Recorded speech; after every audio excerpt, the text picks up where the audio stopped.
दोस्तों, कैसे हैं आप सभी लोग। उम्मीद है आप सभी को ये खुशखबरी मिल ही गई होगी कि इस बार वैकेंसीज बहुत अच्छी देखने को मिली है। इस गोल्डन अपॉर्चुनिटी को अपने हाथ से ना जाने दें। तो फ्रेंड्स, अब अपनी प्रिपरेशन में लग जाइए, क्योंकि ये मौका फिर दोबारा नहीं आएगा, और अगर आएगा भी तो 5 साल बाद देखने को मिलेगा, और तब तक हमारी जो एज लिमिट है वो जा चुकी होगी। तो अब या तो आप इस मौके को पाने के लिए अपनी जान लगा दें, या फिर इस अटेम्प्ट को भी जाने दें।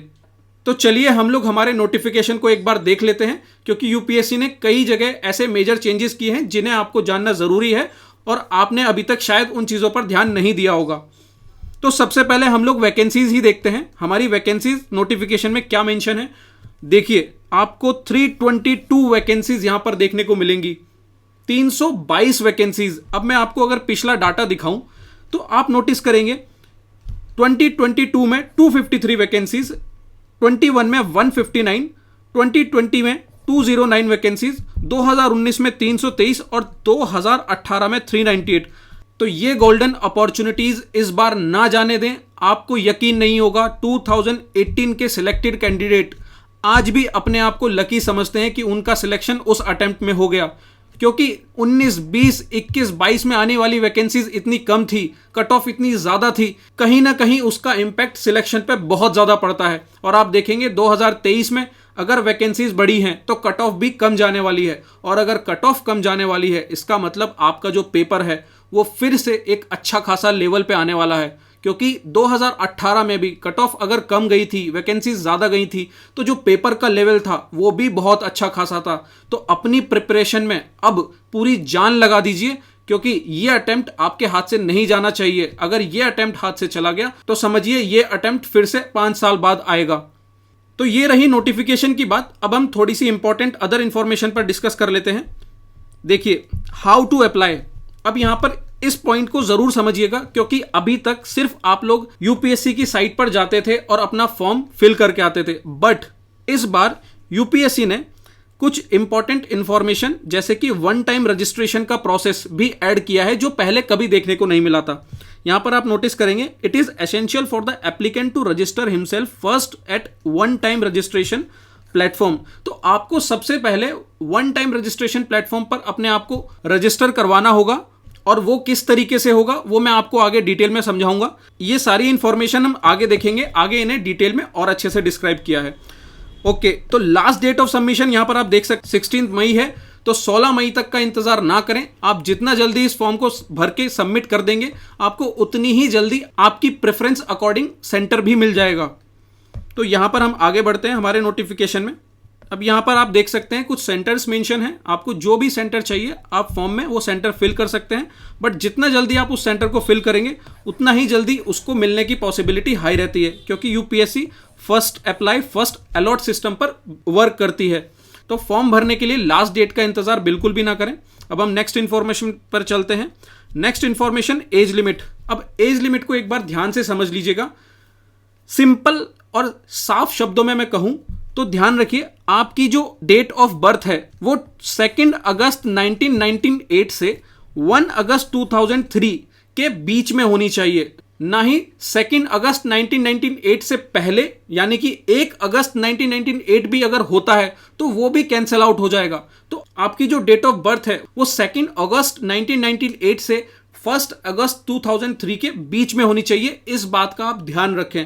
और अगर इन केस आप एससी या एसटी कैटेगरी से बिलोंग करते हैं तो आपको 5 इयर्स का रिलैक्सेशन भी दिया जाता है। तो इसमें आप 5 साल और पीछे जा सकते हैं। और बात की जाए अदर बैकवर्ड क्लासेस की, तो ओबीसी के लिए 3 साल का मैक्सिमम रिलैक्सेशन दिया हुआ है। वहीं आप देखेंगे सिविलियन, सेंट्रल गवर्नमेंट सर्वेंट और एक्स सर्विसमैन को भी 5 साल का रिलैक्सेशन यहां पर दिया हुआ है। तो आप अपनी कैटेगरी के अकॉर्डिंग देख सकते हैं आपका रिलैक्सेशन। तो ये बात हुई एज लिमिट की। अब हम आगे बढ़ते हैं। अब यहां पर मिनिमम एजुकेशन क्वालिफिकेशन है, तो आपके पास एक बैचलर डिग्री होनी चाहिए किसी रिकॉग्नाइज्ड यूनिवर्सिटी से। और यहां पर आप देखेंगे कई बच्चों को एक कंफ्यूजन होता है कि सर हम लास्ट ईयर में हैं तो क्या हम इस एग्जाम को अप्लाई कर सकते हैं। तो आप बिल्कुल अप्लाई कर सकते हैं, बट आप ध्यान रखें जब आप डेफ भरेंगे तो आपके पास आपके डॉक्यूमेंट्स यानी कि आपका जो डिग्री है वो आपके पास होनी चाहिए। और इन केस जब भी आपके डॉक्यूमेंट वेरीफाई किए जाएंगे तब भी आपके पास वो डिग्री अवेलेबल होनी चाहिए। तो इस चीज़ का ध्यान ज़रूर रखें। उसके बाद हम आगे बढ़ते हैं। अब यहाँ पर देखते हैं हाउ टू अप्लाई। हमने स्टार्टिंग में समझ लिया कि यूपीएससी की साइट पर जाकर हमें पहले तो वन टाइम रजिस्ट्रेशन करना है। अब वो किस तरीके से होगा मैं आपको समझाता हूँ। यहाँ पर देखिए, जब आप यूपीएससी की साइट पर जाएंगे तो यहाँ पर एक कॉलम मेंशन होगा वन टाइम रजिस्ट्रेशन। तो जब आप इस पर क्लिक करेंगे तो आपके पास कुछ इस तरीके से पेज शो होगा। तो यहाँ पर आप देख सकते हैं, अगर आपने ऑलरेडी रजिस्टर कर रखा है तो यहाँ पर आप क्लिक करेंगे। यदि आप न्यू यूजर हैं तो यहाँ पर रजिस्ट्रेशन को क्लिक करके जो भी इंफॉर्मेशन यहाँ पर मांगी जाएगी उसको फिल करेंगे। इस तरीके से आपका वन टाइम रजिस्ट्रेशन फॉर्म तैयार हो जाएगा एंड देन आपके पास कुछ इस तरीके से इंफॉर्मेशन आएगी और आप यहां पर लेटेस्ट नोटिफिकेशन में जाकर यूपीएससी के अलग अलग एग्जाम के नोटिफिकेशन वहां पर आपको शो होंगे। तो आपको वहां पर सेंट्रल आर्म पुलिस फोर्स में जाकर अपना click here for part 1 click करके अपना पार्ट 1 फिल करना है। इसी तरीके से जब आप फॉर्म फिल करते जाएंगे तो पार्ट 2 की इंफॉर्मेशन आएगी और इसी प्रोसेस से आप अपना पूरा का पूरा फॉर्म भर सकते हैं। बट उसके लिए सबसे जरूरी चीज है आपका वन टाइम रजिस्ट्रेशन, जो इससे पहले अभी तक यहां पर यूपीएससी नहीं फिल कराता था। बट 2023 के सभी एग्जाम्स में यूपीएससी ने इसे मैंडेटरी कर दिया है। तो अगर आपने इसे ऑलरेडी किसी और एग्जाम को भरते समय अगर फिल किया हुआ है तो आपको फिर से इसे रजिस्टर करने की जरूरत नहीं है। आप ऑलरेडी रजिस्टर पर जाकर अपनी जो इंफॉर्मेशन है उसे देके फॉर्म को इजीली भर सकते हैं। अब यहां पर आपको एक चीज जरूर समझनी होगी कि इस वन टाइम रजिस्ट्रेशन प्रोफाइल को आप मॉडिफाई भी कर सकते हैं। तो मॉडिफाई आप किस तरीके से कर सकते हैं आप यहां देखेंगे, the candidate want to effect any change in her OTR profile, it shall be allowed only once in life time. तो ध्यान रखिए, ये सिर्फ एक बार चेंज किया जा सकता है after the registration at OTR platform. ठीक है, the change in OTR profile data shall be available till expiry of 7 days from the next day after the closure of application window. तो आप अपने वन टाइम रजिस्ट्रेशन फॉर्म को modify कर सकते हैं अपने एप्लीकेशन फॉर्म की लास्ट डेट से 7 दिन पहले। यानी कि आपका सीएपीएफ का फॉर्म भरने का जो लास्ट डेट है वो 16 मई है।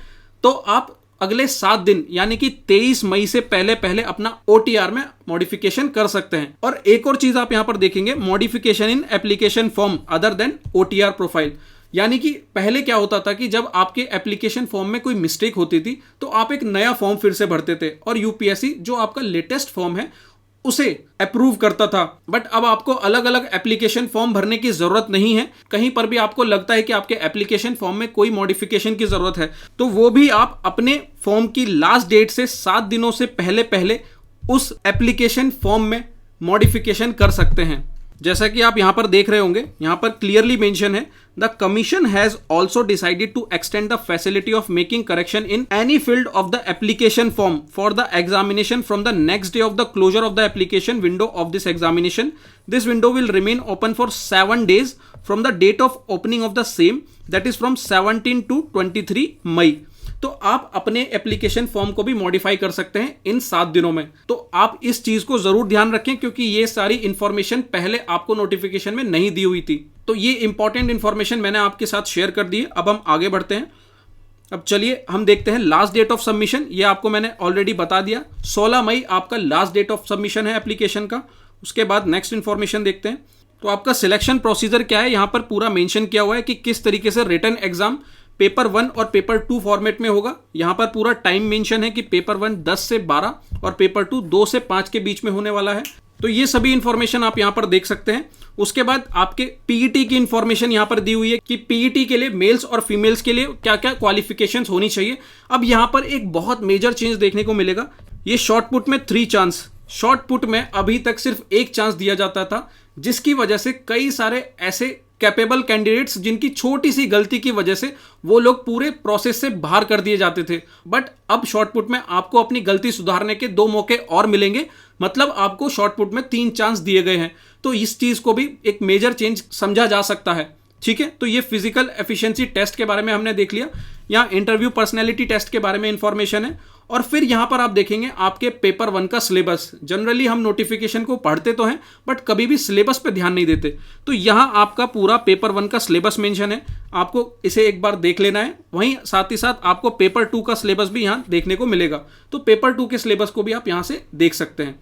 उसके बाद हम चलते हैं, यहां पर ये सभी इंफॉर्मेशन है। जब आप अपना जो एग्जाम है पेपर 1 और पेपर 2 लिखने जाएंगे तो इस इंफॉर्मेशन को पढ़ के जरूर जाएं, क्योंकि यहाँ पर बताया गया है कि किस तरीके से आपको वहाँ पर बुकलेट को यूज करना है, वहां पर किस तरीके से OMR शीट्स को भरना है, तो ये सभी इंफॉर्मेशन आपके लिए उस वक्त काम आएगी। चलिए अब आगे बढ़ते हैं, यहां पर हम देखते हैं।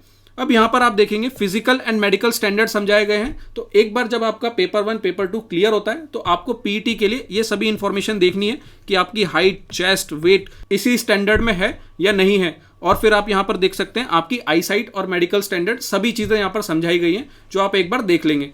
ठीक है, तो आगे चलते हैं। तो आप यहां पर देख सकते हैं एज और हाइट का जो कॉम्बिनेशन गिवन है इस टेबल में, आपको जो भी इंफॉर्मेशन है यहां पर देख सकते हैं। और आगे यहाँ पर ये हमारा पूरा फॉर्म कंप्लीट हो जाता है। तो हमने हमारा पूरा फॉर्म देख लिया है, जो भी मेजर इंपॉर्टेंट इन्फॉर्मेशन थी वो सभी मैंने आपको प्रोवाइड करा दी है। अब बस ध्यान रखिए ये समय है आखिरी, इसके अलावा फिर से ऐसी अपॉर्चुनिटी नहीं देखने को मिलेगी। तो मैं बस आपसे यही कहूँगा कि लग जाइए अपनी मेहनत पर, अपने ऊपर ट्रस्ट रखिए। 100 दिन अभी भी बाकी हैं, आप इन 100 दिन में सिलेक्शन ले सकते हैं। विश्वास रखिए अपने ऊपर, पेपर 1 पेपर 2 दोनों को पूरी इंपॉर्टेंस देते हुए एग्जाम को क्रैक करने के लिए लग जाइए। वही बात मैं फिर से कहूंगा, या तो जान लगा दीजिए या फिर जाने दीजिए। जय हिंद।